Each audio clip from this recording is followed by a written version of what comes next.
Olá, sejam bem-vindos a mais um Telesaúde. É, claro, um canal aqui de intensa aprendizagem para os profissionais de saúde e, em especial, um suporte para todos vocês que atuam junto ao Sistema Único de Saúde, para vocês que se interessam pela área da saúde, que estão na área da assistência. E, claro, aqui é um momento hoje especial para mim, porque vamos apresentar, vamos aqui discutir e aprender juntos um pouco sobre algo inovador, principalmente aplicado à área da saúde pública, ao Sistema Único de Saúde, que é o consultório farmacêutico, a prática da atenção farmacêutica em um espaço isolado, com fim único e exclusivamente na qualidade de vida do cidadão brasileiro. A nossa ideia aqui é importante, é uma apresentação, é uma provocação para que essa inovação seja realmente, faça parte da realidade dos farmacêuticos dos mais variados municípios que compõem o estado de Goiás. Essa é a nossa ideia. Antes de mais nada, me apresentando, sou o professor Cidião, sou farmacêutico, especialista em gestão da assistência farmacêutica, bem como também especialista em comunicação e mídias digitais, mestre e doutor em medicina tropical. E, claro, antes de mais nada, sou um apaixonado pela prática da atenção farmacêutica. Uma prática que traz inúmeros benefícios, em especial para o paciente, que é o nosso foco principal. Mas antes de começarmos aqui a nossa apresentação, é claro que vou fazer aqui um contexto histórico, e para isso eu convido você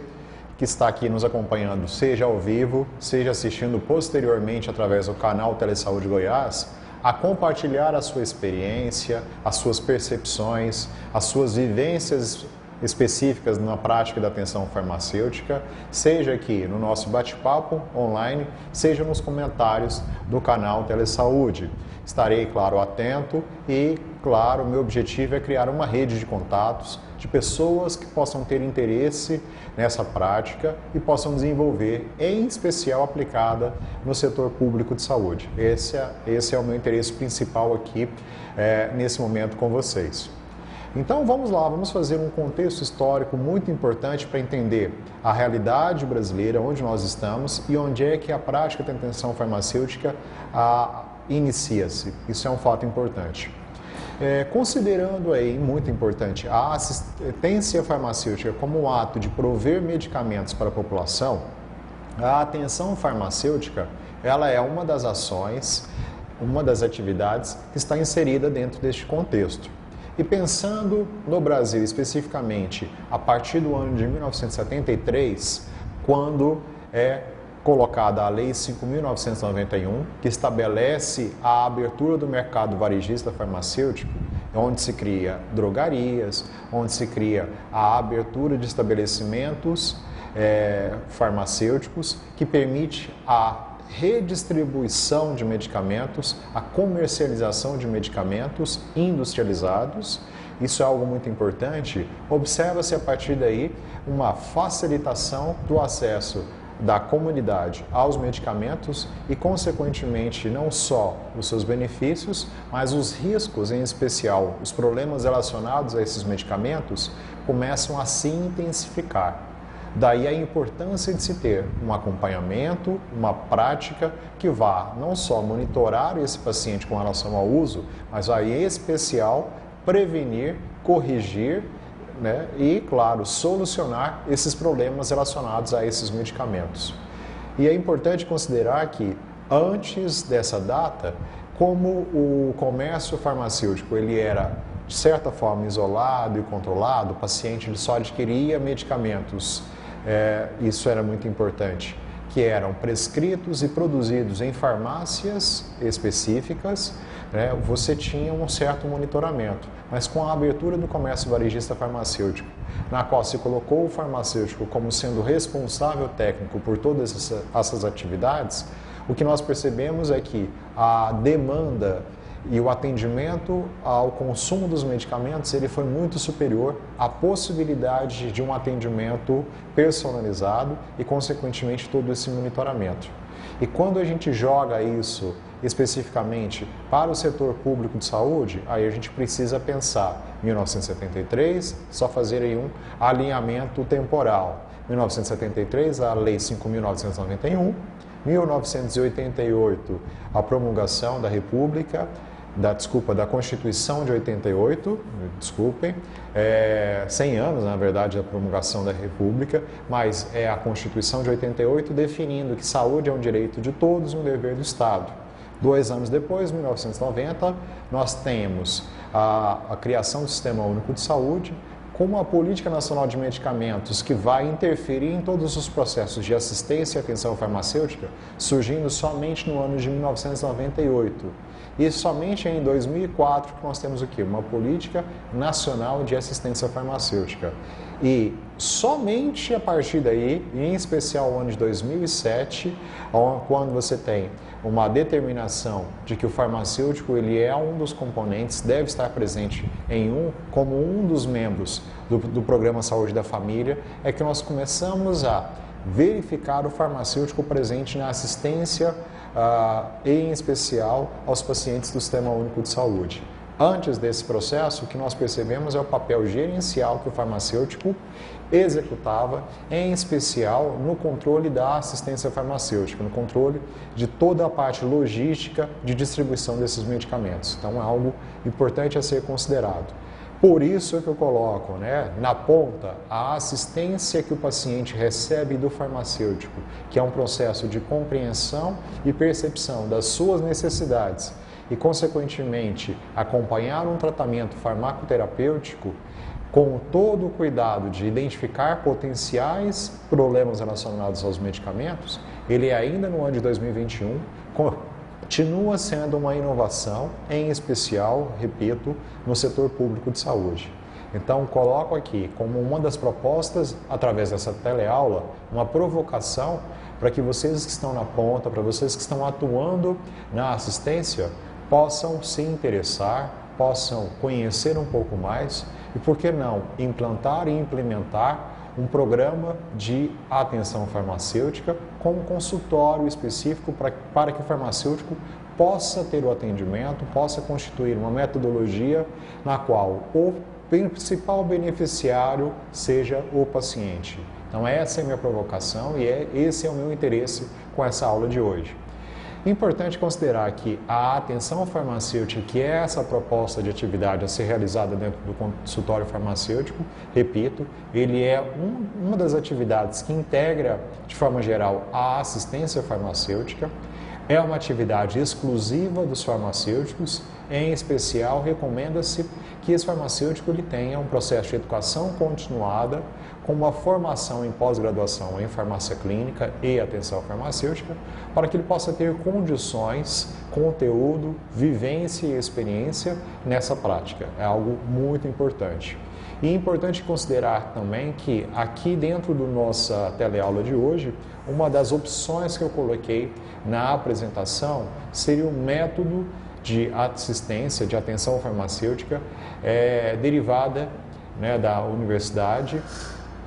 o método DADER, certo? Que é um método espanhol desenvolvido e que no Brasil tem sido extremamente utilizado, talvez pela facilidade, pela proximidade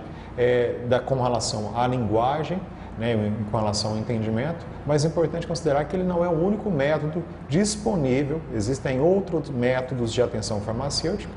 e cabe aí ao farmacêutico escolher aquele que melhor se adequar à sua condição e melhor adequar ao atendimento ao paciente. Isso é um fato importante a ser considerado. Na atenção farmacêutica, como eu disse para vocês, o que se propõe é justamente resolver e prevenir problemas relacionados aos medicamentos. Então, o farmacêutico será aquele profissional que, ao atender, ao avaliar clinicamente o paciente, a sua condição clínica, isso é importante, que ele não estará substituindo outros profissionais, mas ele estará integrado em uma equipe multidisciplinar. E ali, de forma a identificar a condição clínica com o paciente, ele será capaz de observar potenciais problemas relacionados aos medicamentos ou resolver um que já exista. E por problemas relacionados aos medicamentos, nós entendemos como qualquer advento, claro, indesejado, qualquer evento indesejado que possa acometer o paciente como consequência do uso desses medicamentos. Então, nós podemos considerar que as reações adversas são problemas relacionados aos medicamentos, interações medicamentosas prejudiciais, dificuldades com relação à eficácia da medicação, são todos problemas relacionados aos medicamentos, que podemos classificar como relação à adesão, à eficiência e à segurança desse tratamento. Então, tudo isso são problemas relacionados aos medicamentos. E para alcançar esses objetivos de resolução ou de prevenção, essa atenção farmacêutica ela deve estar integrada, isso é importante, repito, a outros elementos da assistência em saúde. Então, de nada vale a atenção farmacêutica se o farmacêutico e o paciente não estiver ali, o seu atendimento não estiver sendo algo ocorrido de forma multidisciplinar, de forma integrada, né, onde o paciente é visto como um todo. Esse é uma das principais características da atenção farmacêutica. Então, repito, é uma inovação que vai trazer uma complementação, um ganho para o paciente e para todos os profissionais que fazem parte desse processo. E aqui eu levanto alguns dos objetivos da atenção farmacêutica e é importante que esses objetivos são tragos e são identificados em publicações como CIA e Perita que nós colocamos, mas em publicações já históricas e que consideram a base histórica da atenção farmacêutica, né? Isso é muito importante se considerar. E então, colocamos aqui como sendo objetivos da atenção farmacêutica a identificação dos medicamentos que possam provocar problemas relacionados ao medicamento, o farmacêutico assumindo um papel não só de informante, mas de educador com relação ao uso correto dos medicamentos e, consequentemente, reduzir as chances desses eventos adversos,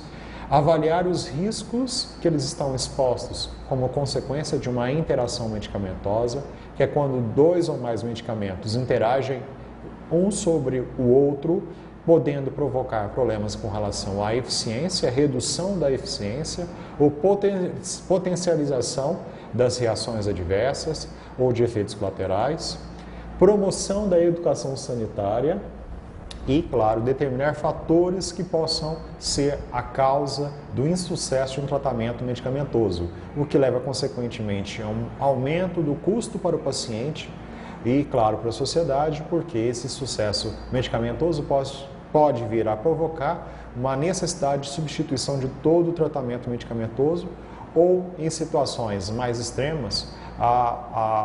uma diminuição da qualidade de vida do paciente ou até o óbito em decorrência da ausência de um tratamento eficaz. É claro que os nossos resultados, o principal resultado esperado é melhorar a qualidade de vida do paciente, que pode vir a se traduzir como cura da doença pelo paciente, isso seria o melhor dos mundos, eliminação ou redução de uma sintomatologia do paciente, uma diminuição do progresso ou diminuição da velocidade da doença específica ou prevenção de uma doença ou de uma sintomatologia. Então, tudo isso que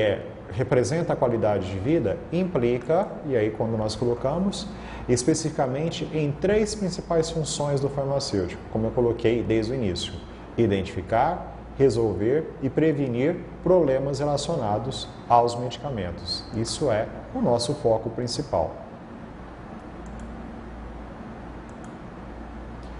Para isso, como eu coloquei, e como eu venho utilizando aqui dentro da minha vivência clínica já há bastante tempo, existem diversos métodos, diversos programas, diversos protocolos de atenção farmacêutica e eu venho utilizando o famoso programa DADER, ou método DADER, que avalia inicialmente o paciente, assegurando que o tratamento medicamentoso, ele é indicado, ele está adequado à condição clínica do paciente, portanto, as chances de ser um tratamento efetivo e seguro, eles são maiores, desde que, claro, o paciente siga todas as instruções dadas pela equipe multidisciplinar, desde o médico que faz o diagnóstico e a prescrição medicamentosa, a equipe assistencial e multidisciplinar. E lembrando que nessa avaliação inicial, nós podemos identificar potenciais problemas relacionados aos medicamentos. E através da construção de um plano de atenção farmacêutica, um plano de ação, levando sempre em conta a realidade do paciente, o seu histórico, o seu contexto, o seu grau de interação, nós vamos propor metas terapêuticas e ações para alcançar essas metas terapêuticas, resolvendo ou prevenindo os problemas relacionados aos medicamentos. E, posteriormente, dar continuidade através de avaliações sucessivas, onde nós vamos reanalisar os resultados atuais, fazendo a comparação entre as metas terapêuticas estabelecidas, os prazos estabelecidos e o sucesso das ações, avaliar o progresso e avaliar se há novos problemas de saúde e, em especial, os problemas relacionados a esses medicamentos. Tudo isso é realizado através de um segmento, de um acompanhamento continuado ao longo do tempo, o que exige por parte do paciente e do farmacêutico um compromisso, em especial um compromisso com a saúde do próprio paciente. Então isso leva tempo, isso leva, claro, todo um processo de organização, o que aí vem a minha crítica, né, dentro do modelo de negócios das drogarias e farmácias que estão estabelecidas no Brasil, desde, é claro, da abertura do comércio farmacêutico, varejista farmacêutico, do ano de 1973, e essa é a minha crítica, que o foco do farmacêutico dentro desses processos, dentro desses estabelecimentos, dentro desses negócios, está no gerenciamento dessas instituições e não nos aspectos clínicos. Daí a minha crítica, daí a necessidade de se estabelecer protocolos, condições de análise e a avaliação desse processo terapêutico dentro das unidades de saúde, das unidades básicas de saúde ou nos programas de saúde da família. Essa é a proposta, essa é a ideia e a provocação que venho colocar. E claro, que como sendo provocação, gostaria muito de ouvi-los, se tem comentários, de verificar se vocês têm testemunhado avaliações dentro das unidades que vocês atuam nos diferentes municípios. Tenho conhecimento, principalmente não só de artigos científicos, de relatos, mas também de colegas que vêm atuando em diversos municípios no setor público de saúde, em especial no estado do Paraná, onde é uma realidade essa avaliação do processo terapêutico nas unidades básicas de saúde. Então, é algo possível, é algo que pode ser realizado, vai depender, é claro, de toda uma organização da gestão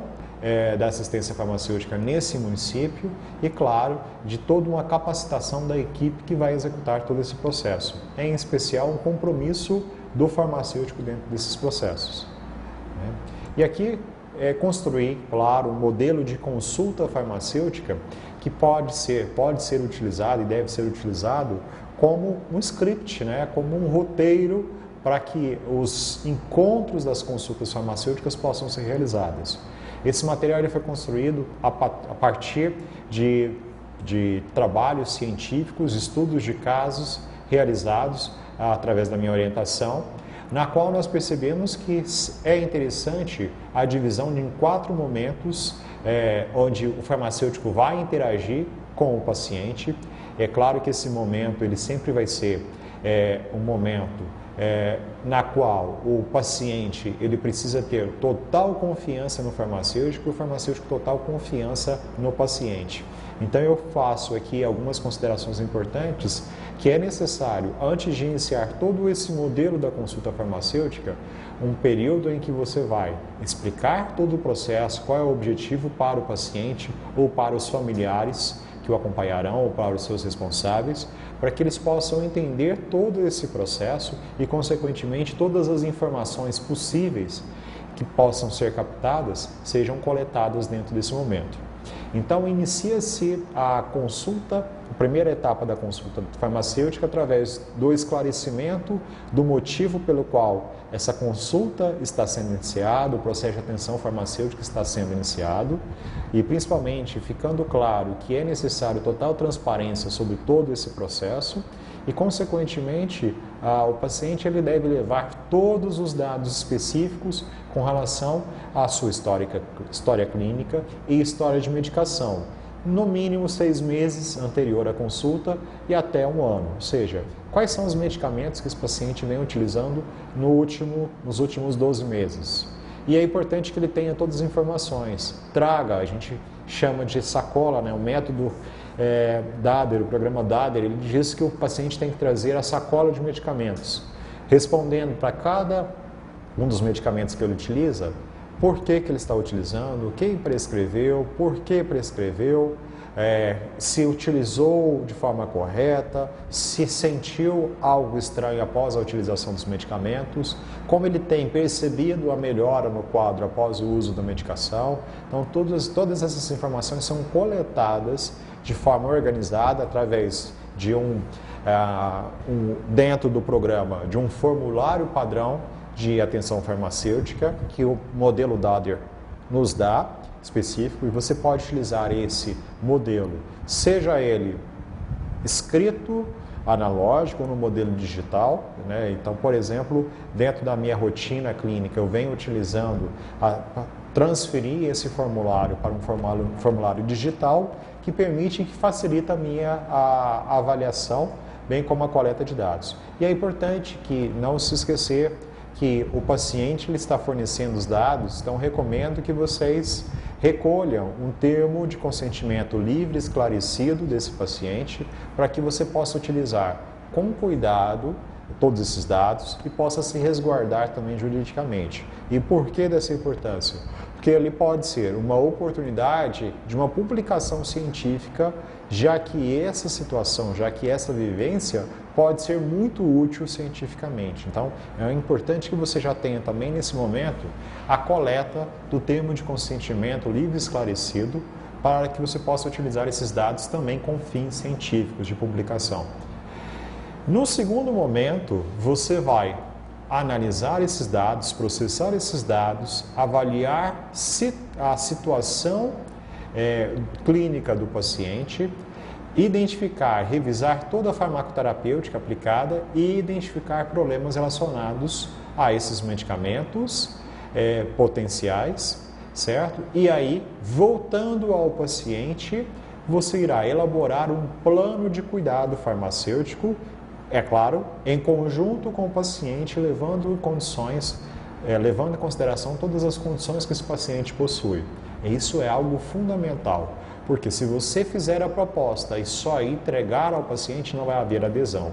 Então, ele precisa estar claro de que ele precisa realizar alterações na sua rotina,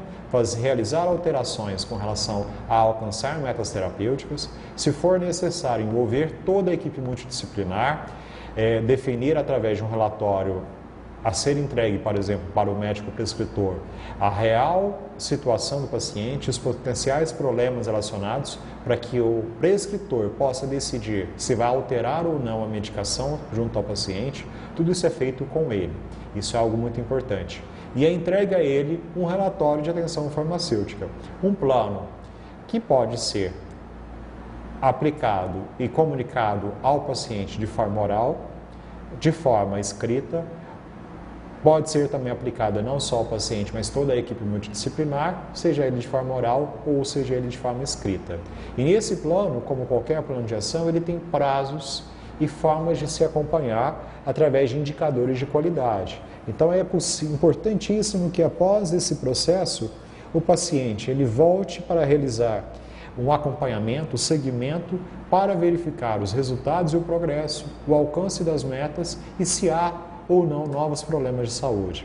Então, de forma geral, essa consulta ela vai ter no mínimo de 3 a 4 encontros para que possa ocorrer todo esse ciclo e o paciente se mantém dentro desse modelo sempre de forma resguardada. E aí eu coloco que a prática da atenção farmacêutica dentro desse modelo ela é muito maior do que somente uma orientação com relação à posologia ou com relação ao tratamento. É claro, é um compromisso seu farmacêutico com o paciente, na qual o foco deve ser a qualidade de vida do paciente. Então, essa é a proposta, essa é a provocação, esse é o nosso fim através da consulta farmacêutica. Importante considerar que os benefícios dessa prática para os pacientes envolvem uma melhor adesão ao tratamento, um maior conhecimento sobre a sua doença, consequentemente um melhor controle, maior participação no autocuidado, consequentemente uma redução no surgimento de outras doenças, um atendimento que será personalizado, a detecção de efeitos adversos e sugestões para atenuá-los, sem risco de troca de medicamentos e, de forma geral, a melhor experiência possível que seu paciente possa vir a ter junto ao seu problema de saúde. Isso é algo importantíssimo a ser considerado. Para o Instituto, ou seja, para a unidade de saúde, você vai ter um maior prestígio perante os profissionais e perante os pacientes, como eu já coloquei, maior satisfação e uma melhor experiência do paciente no tratamento, uma motivação de toda a equipe multidisciplinar no tratamento e uma diferenciação, isso aplicado, claro, ao setor privado, uma diferenciação perante aos concorrentes. Do setor público, o principal é realmente o foco no paciente. E para os profissionais, para toda a equipe multidisciplinar que atende o paciente, vocês terão pacientes mais motivados, que cumprirão o seu tratamento farmacológico com uma redução, praticamente sem risco de troca de medicamentos, seja por ineficiência, seja por aumento da insegurança com relação a esse paciente. Isso é algo muito importante. Me coloco à disposição, como eu coloquei para vocês, esse momento é um momento em que considero aqui um privilegiado em expor uma inovação, uma prática que vem sendo já aplicado em diversos municípios no país. É algo que eu somente sou apaixonado e venho convidá-los aí a conhecer um pouco mais, a ler um pouco mais sobre essa prática. Coloco tanto o meu perfil no LinkedIn como o meu contato telefônico e o meu e-mail à disposição de vocês para que nós possamos trocar experiências e, claro, para que eu possa aprender também muito com vocês. Deixo aqui, claro, também um grande abraço a todos os colegas que se dispuseram a estar aqui presencialmente, ao vivo, assistindo e acompanhando, e também, é claro, para você que está assistindo posteriormente. Então, gostaria que você, em um pedido pessoal, dê um like, distribua, compartilhe esse vídeo com o maior número possível de pessoas e de colegas para que nós possamos realmente disseminar essa prática inovadora para todos. Inscreva-se no canal do Telesaúde Goiás, e isso é muito importante para que esse projeto tenha continuidade e para que esse projeto continue levando conhecimento e uma educação permanente para todos os profissionais que compõem a nossa rede pública de saúde. Fico aqui à disposição e, claro, vamos até a próxima com temas que realmente possam ter interesse para todos dentro da saúde pública. Um grande abraço e até a próxima.